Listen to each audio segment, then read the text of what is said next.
Muy bien, hemos llegado a una sección muy interesante del libro de Hebreos, Hebreos capítulo 11, y estamos hablando acerca de la fe. El título para nuestro estudio el día de hoy es Caminando con Fe, y vamos a estar examinando los versículos 5 y 6 del capítulo 11 del libro de Hebreos. Pero antes de eso, vamos a empezar orando. Señor, gracias por darnos este tiempo en tu palabra. Te pedimos que nos hables, que nos animes, Señor, porque tú tienes una palabra para nosotros en este día. Venimos a ti con todo lo que somos, con todas nuestras cargas, con todas nuestras luchas, Señor, y sabemos que tú puedes lidiar con todo ello.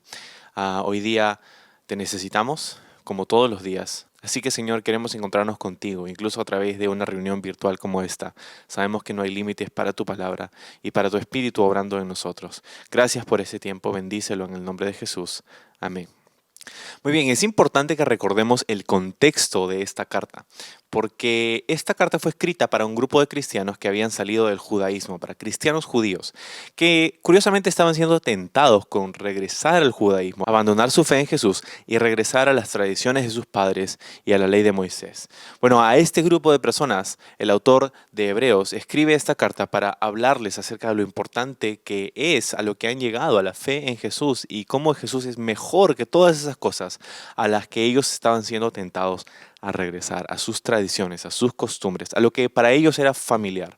Pero ¿cuántos de nosotros sabemos que lo familiar no siempre es lo correcto? Lo que nos es familiar no siempre es lo que es la voluntad de Dios. Entonces, en esta carta hay este espacio en donde el autor habla acerca de un grupo de personajes que significarían muchísimo para los lectores originales de esta carta. Quizá para nosotros no, porque nosotros no venimos de ese contexto. Sin embargo, estamos familiarizados con estos personajes porque son aquellos que aparecen como hitos en el Antiguo Testamento, como personajes a los que Dios escogió, a través de los cuales obró muchas veces, a los que les habló, con quien tuvo una relación personal. Así que es importante esta lista para enseñarnos y para enseñarles a los lectores originales que estos patriarcas reverenciados del judaísmo eran personas que habían tenido un caminar de fe con Dios. Así que hemos visto el primer ejemplo en Abel, pero vamos a retomar desde el versículo 1 para agarrar viada. Verso 1 dice, la fe es la confianza de que en verdad sucederá lo que esperamos. Es lo que nos da la certeza de las cosas que no podemos ver. Por su fe, la gente de antaño gozó de una buena reputación.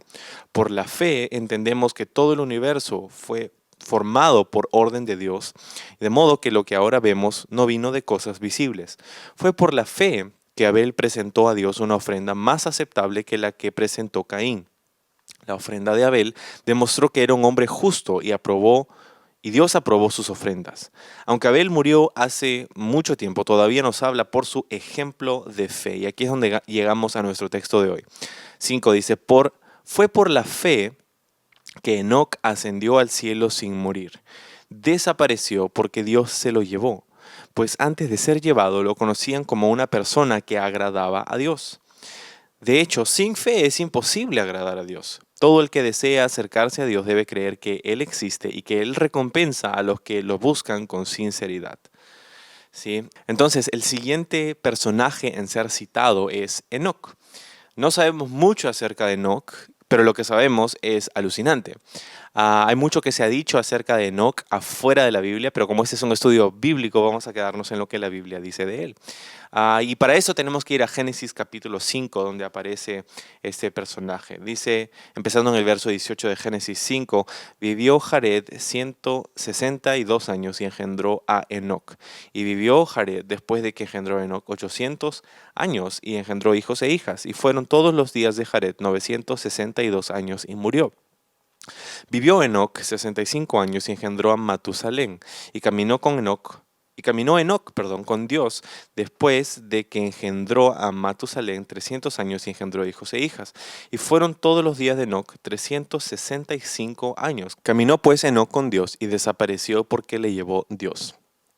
Entonces aquí aparece Enoc, donde se nos dicen cosas alucinantes acerca de él, pero también aparece en una breve mención en la epístola de Judas. Y aquí en Judas es donde nos da un poquito el contexto de los días en los que vivió Enoc. En Judas dice, estos son manchas en vuestros ágapes, que comiendo impúdicamente con vosotros se apacientan a sí mismos, nubes sin agua llevadas de acá para allá por los vientos, árboles otoñales sin fruto, 2 veces muertos y desarraigados, fieras ondas del mar que espuman su propia vergüenza, estrellas errantes, para las cuales está reservada eternamente la oscuridad de las tinieblas. De estos también profetizó Enoc, el séptimo desde Adán, diciendo, aquí vino el Señor con sus santas decenas de millares. Entonces, sumamente misterioso este personaje, pero hay varias cosas que podemos aprender acerca de él. Para empezar, una de las cosas más resaltantes de la vida de Enoc, de lo que nos dice el libro de Génesis, es que él caminó con Dios. Ese es un detalle que se nos da acerca de él. Él caminó con Dios. Verás, un aspecto de nuestra fe está relacionado a cómo adoramos a Dios, ¿no? Es el ejemplo de Abel. Pero ahora nos muestra que otro aspecto de nuestra fe es cómo caminamos con Dios. Caminar con Dios es interesante porque para caminar con Dios, para caminar con alguien, tienes que estar en la presencia de la otra persona. Estás caminando juntos. Tienen que tener un mismo destino, una misma ruta. No puedes decir, estoy caminando contigo y tú te estás yéndote en esta dirección y la otra persona está yéndose en la otra dirección. Tienen que tener una misma dirección. Y esta dirección no fue determinada por Enoc, fue determinada por Dios. Enoc caminó con Dios. Pero también esto quiere decir que Enoc tuvo comunión con Dios. Y esta es la parte importante. Él tuvo comunión con Él mientras caminaba con Él. Y lo curioso de todo esto es que los días en los que Enoc vivió eran días extremadamente perversos. Enoc vivió antes del diluvio y lo que sabemos que la Biblia nos dice acerca de esos días era que la maldad estaba en el corazón del hombre en todas partes y eran días extremadamente malvados, perversos. Y en medio de eso, Enoc ahí estaba como una estrella en el firmamento caminando con el Señor. Lo que nos enseña el ejemplo de Enoc es que tú puedes vivir en medio de una generación perversa y aún así caminar con el Señor. Eso es lo que pasó con Enoc. Judas nos dice que profetizó. Entonces, de alguna manera, Enoc era uno de los primeros, quizá el primer profeta, aquel que habló la palabra de Dios a su entorno, a su comunidad, a su familia. De hecho, el nombre Enoc significa literalmente él enseña. Entonces, Génesis nos dice que después de que engendró a Matusalén, su hijo, él comenzó a caminar con Dios. Algo pasó en ese momento en el que él se convirtió en padre, quizá por la primera vez. Y eso sucede, ¿verdad? Cuando te conviertes en padre por la primera vez o madre, todo tu mundo cambia y comienzas a ver la vida de una manera diferente. Y incluso eso es lo que pasó con Enoc. Él comenzó a buscar al Señor y comenzó a caminar con Él.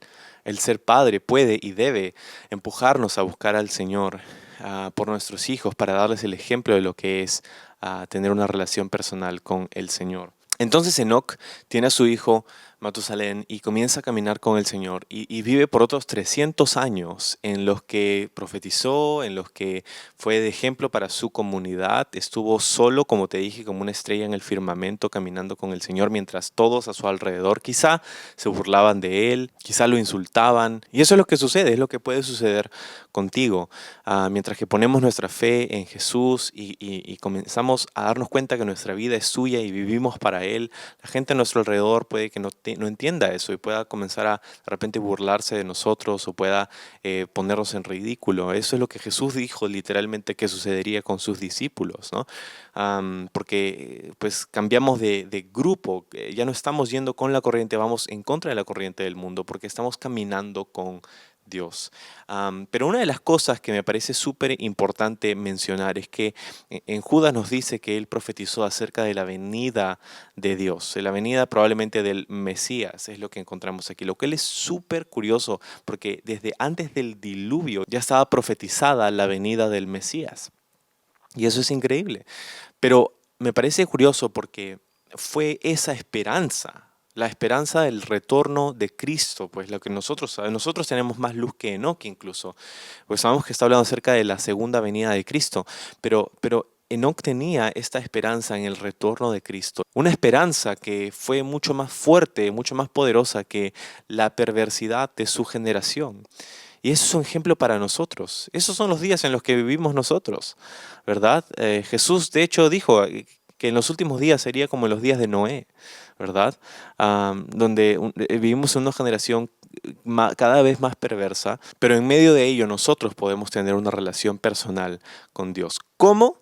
Bueno, a través de la fe. Y eso es exactamente lo que nos dice el ejemplo de Enoc. A través de la fe en Jesús podemos tener una relación con Dios. Podemos no solamente venir a Él, no solamente adoramos por fe, porque cuando venimos a adorarlo estamos diciendo, Señor, yo estoy aquí en tu presencia y ¿cómo puedo saber que no me vas a matar instantáneamente por el pecado que hay en mi vida? Adoramos por fe, no por nuestros méritos, por el fruto de la tierra que traemos a ti, por el sudor de nuestra frente, lo que fue el ejemplo de Caín, sino como Abel, venimos a ti por un sacrificio sustituto, porque tú pagaste nuestra condena. Cada vez que venimos a adorar al Señor, oramos, estamos en su presencia, ayunamos, estamos haciéndolo en base al mérito de Jesús, en base al mérito de la obra de Cristo. Pero no solamente adoramos por fe, sino que también caminamos por fe, como Enoc.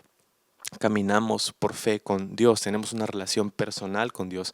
Y es interesante hablar acerca de que Enoc profetizó acerca de Jesús. De hecho, cuando estudiamos la genealogía de Adán y lo que significan los nombres de estos primeros patriarcas de la humanidad, es curioso el mensaje que encontramos allí. Adán, por ejemplo, significa hombre, ¿no?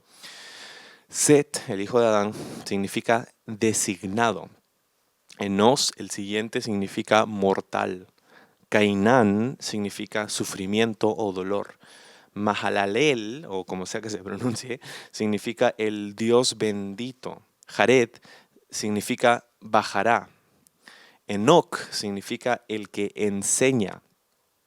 Matusalén significa su muerte traerá. Y esta es una mención a lo que pasaría en el diluvio. Una vez que Matusalén murió, de hecho es donde empezó el diluvio. Su muerte traerá. Lamec significa los afligidos.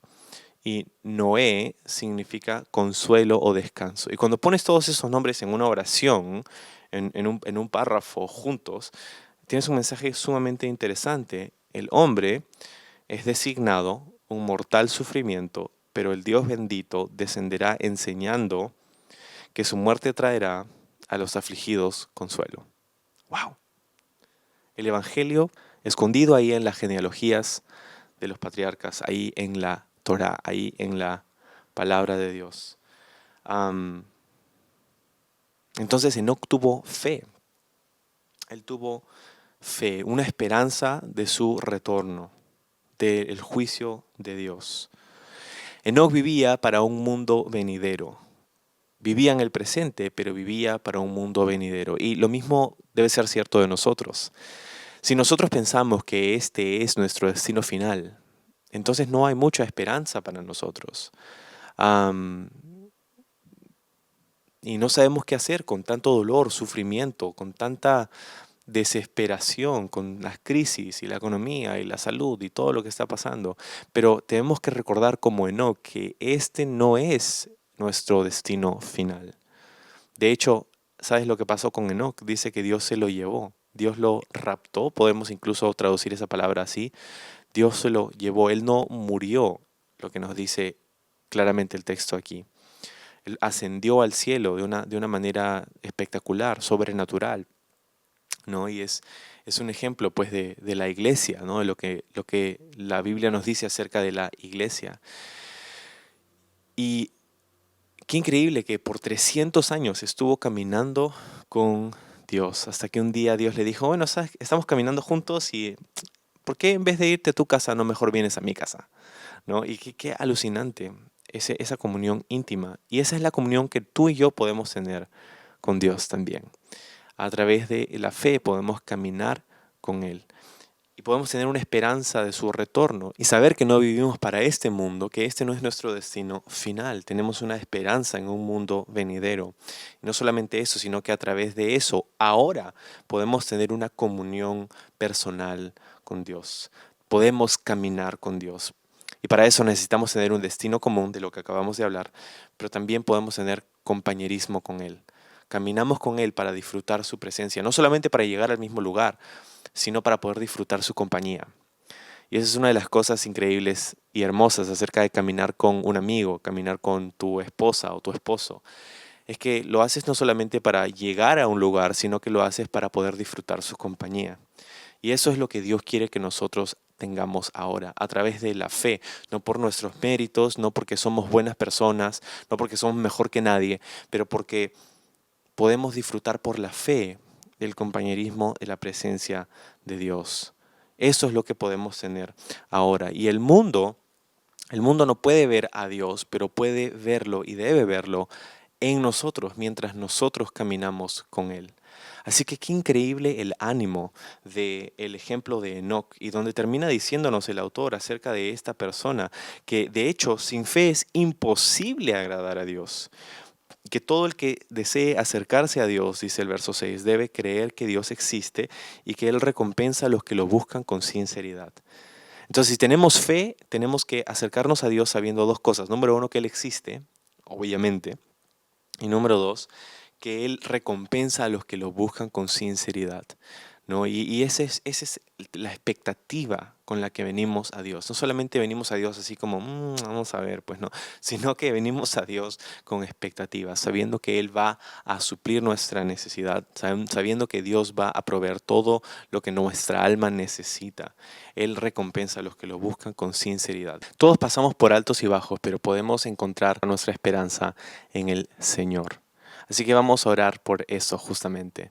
Señor, gracias por darnos tu palabra y por enseñarnos que tú esperas que nosotros nos acerquemos a ti creyendo que tú existes y también creyendo que tú eres el que recompensa a los que te buscamos. Tú quieres que vengamos a ti con expectativa, Señor, y eso es lo que queremos hacer en este tiempo, incluso en esta temporada de ayuno. Queremos venir con expectativa, sabiendo que tú vas a hacer algo en este tiempo, porque te buscamos con diligencia, te buscamos con incluso desesperación. Te necesitamos, Señor. Obra en nosotros, obra en nuestra iglesia. Hay muchas personas enfermas en nuestro entorno, Señor. Hay muchas personas que están necesitando tu sanidad, que tú obres en sus corazones. Hay muchos familiares nuestros que se encuentran sin esperanza en un mundo que está en crisis, sumido en el pánico y la desesperación, pero nosotros podemos caminar contigo. En medio de una generación perversa, nosotros como Enoc podemos caminar por la fe contigo para llegar a un mismo destino, a tu casa, a tu presencia, en última instancia, pero ahora también para poder disfrutar de tu compañía. Señor, gracias por esa preciosa compañía que podemos disfrutar contigo. Señor, te amamos, te bendecimos y oramos en tu precioso nombre. Amén.